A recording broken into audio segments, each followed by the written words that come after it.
Alright, so I just recently hit 5,000 subscribers, and a few days ago I made a community post asking you guys for some questions, and today I'm going to be doing my best to answer some of them, so let's jump right in. Alright, so I have all of these laid out in different sections. The first section is everything YouTube related, the second section is anything engine related, and section 3 are just some random ones that I wanted to feature but I'm not going to spend as much time on. So let's get started with section 1. Alright, so this first question, I actually had 4 people ask it, and it is, what gave you the idea to start a YouTube channel? So, I've been interested in Legos for quite a while, as long as I can remember really, but I only recently got into the more mechanical things, about 2021 I would say. I don't remember exactly when. I just started building some stuff that, would move and everything like that. When I designed my very first project for a video, which was the hit and miss engine, I thought it was pretty cool, and I had the idea of just posting it to YouTube just for fun. I had no idea that the channel would grow as fast as it did and end up as what it is, but I posted it. I thought it was fun. It got a couple views. I got a kick out of it, and I thought I would just keep building some stuff just to post every now and again. And then eventually I started to get more and more views, more and more subscribers, and I started taking it more and more seriously, and now we are where we are now. If I were to do it all again, I would have started making videos a long time ago. I've actually had a couple channels before this. I don't remember the names, they don't exist anymore, but I never had one successful. I don't even think I ever had one over 7 subscribers. Which is kind of crazy. I think I had like 4 or 5 other channels and I just did random stuff. But this one I actually decided to stick with one topic, which we'll actually get into in a little bit. But yeah, I've enjoyed the YouTube journey and I'm excited to see what this year, 2025, has to offer. Alright, so 2 of these comments had extra questions added on to the end. The first one was, what's your favorite set that you've built? And I'm gonna have to say I don't have an exact favorite. I think it's a tie between the Saturn V rocket and the International Space Station. I have wanted those sets for a very long time. I'm a little bit of a space nerd, so naturally. I got those both at the same time not too long ago. I love them. They were a ton of fun to build, and I'd say those are the top 2. They're tied, pretty much. My goal is to get all of the space sets, and so I want all of those space sets, like the space shuttle and everything like that. I'd like to get all of them if I can. The next one is, why did you want to build Lego engines? And to be honest, I don't really know. I just thought they were interesting. I mean, I had the hit and miss engine. I had one that I could actually look at. I understood how they worked, and I just wanted to try and make one out of Lego. That was the whole point of that project. And initially I didn't do just engines, I just did anything I found interesting. So like I made tractors, I made a gigantic pinball machine that almost nobody knows about. And I just made anything that I found to be challenging to build or something that I found interesting. And I would say I focus more on engines, but I'm not limiting myself to only engines, if that makes any sense. And I feel like that's the way I've been the whole time, but I feel like I've gotten more focused on engines in the past few months, really. But, I mean, to answer the question, I just found them interesting. There's so many other things that I could have done other than engines, but I don't know, I mean, I just found them interesting, and I still do. And I wouldn't change it for anything, really. Alright, the next question is, what's your goal for 2025? To get better. I want to get better at building. I want to learn some new building techniques. I want to be able to apply them, make some better looking models and projects. I want to get better at filming videos. I want to get better at setting things up, getting right camera angles, learning new different camera techniques, setting up better lighting. I want to get better at editing. I feel like I'm somewhat okay at editing, but there's always something to be improved, and I feel like I can make some really good videos if I just learn how to edit better, but that's something that comes with time, really. I also play multiple instruments. I play guitar, I play bass, I play drums. and I piddle around with a bunch of other ones, and I'd like to improve on all of those as well. So I think my goal for 2025 is just to get better. Alright, next question is, do you plan to go full-time in the future? Ideally, yes, but that's probably not going to happen for quite a while. My hope is, by the time I finish with my schooling, I'm going for mechanical engineering. It's going to be about 2 years.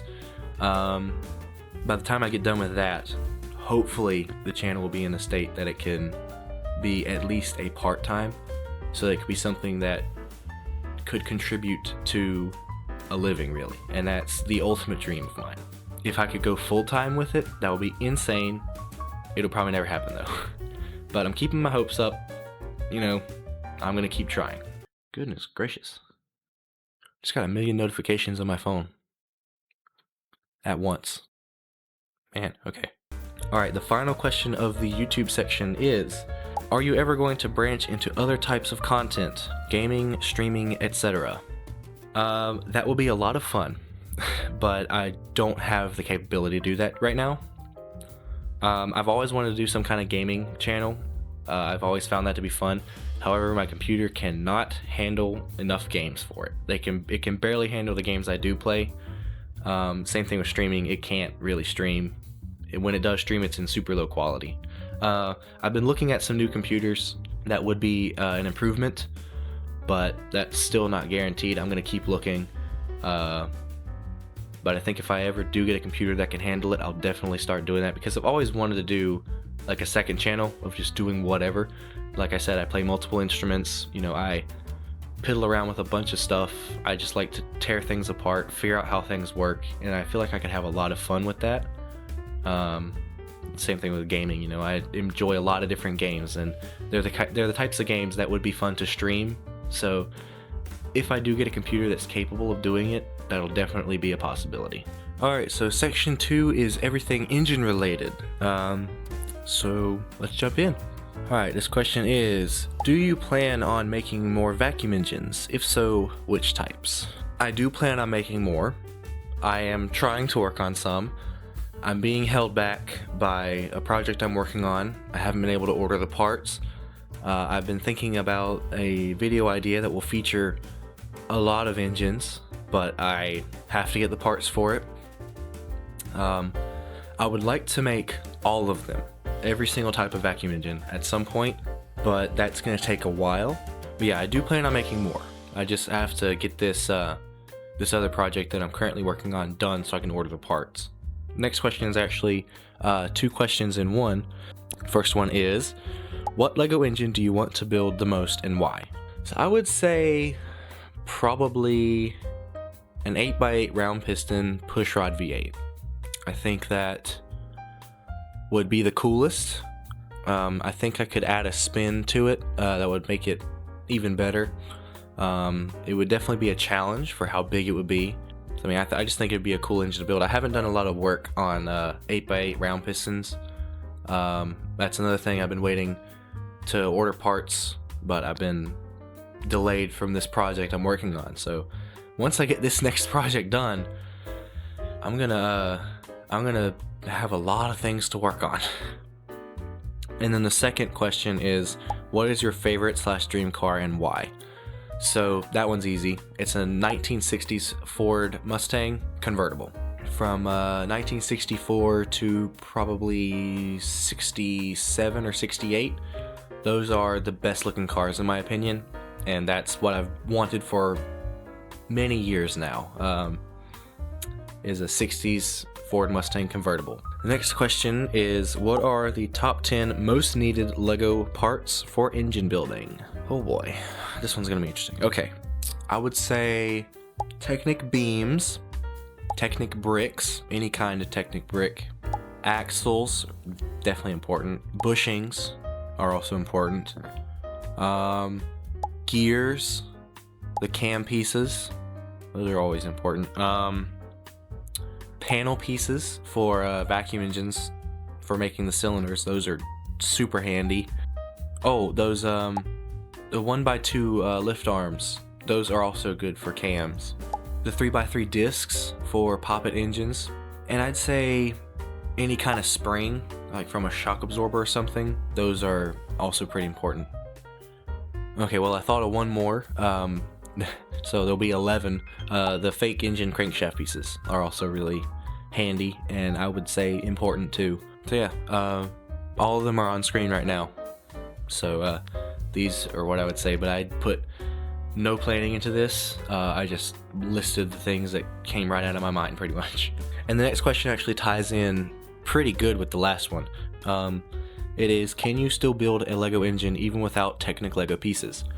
And I'm gonna have to say no, because every engine design that I've seen uses a Technic beam or a Technic brick or axles or something like that.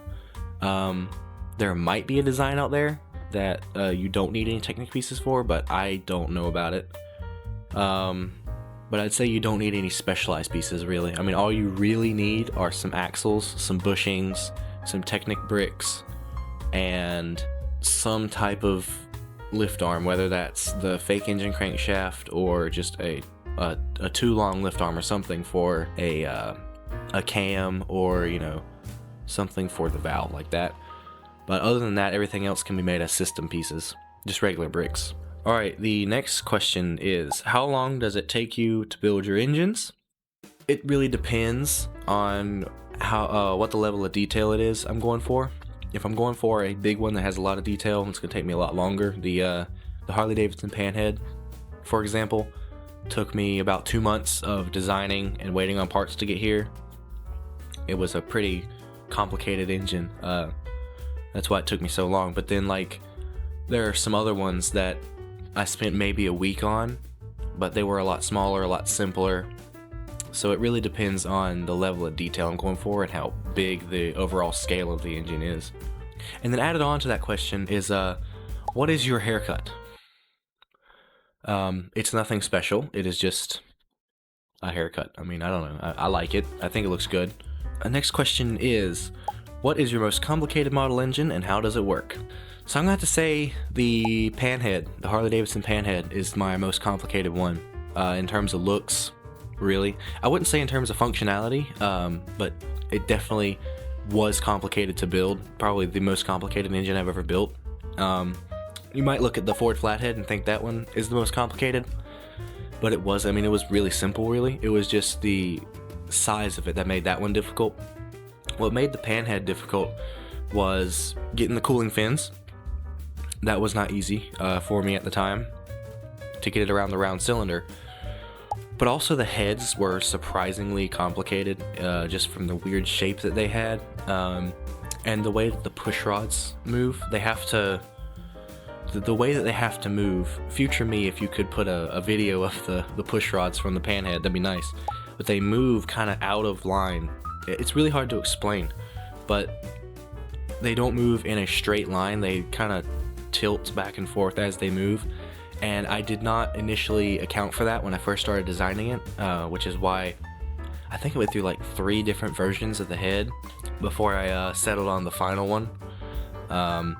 Everything else is pretty simple. The crankshaft, it was the first one I used the 2x2 axles for, so I had to figure out how exactly to design all that, which is another reason why it took a long time. So I'd say overall that was probably my most complicated one. Alright, the last question of the engine related section is, what is the best starter engine design to use and why? So, in my opinion, that's going to be a single cylinder SVS. They are the easiest ones for me to build. That's my opinion, personally.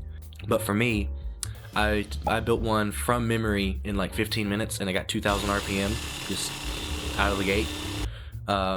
So I feel like if you maybe watch a tutorial or two, that you'll be able to build one relatively quickly from memory. And if not, you could just follow a tutorial and you're almost guaranteed to get one to work. I've even had them work with pretty horrible vacuums too. I mean, I would say a single cylinder SVS is going to be the best one to start with. Alright, next up is section 3, which are the random ones, the ones that I wanted to feature, but I didn't really want to put them in a category. I'm probably going to go through these a little bit faster. I'm not going to spend as much time on them. Alright, the first one up is, are you going to build a Lego vacuum powered car, or are you going to build something with a Lego engine? So, I I will continue to build engines, if that's what you mean by the second half.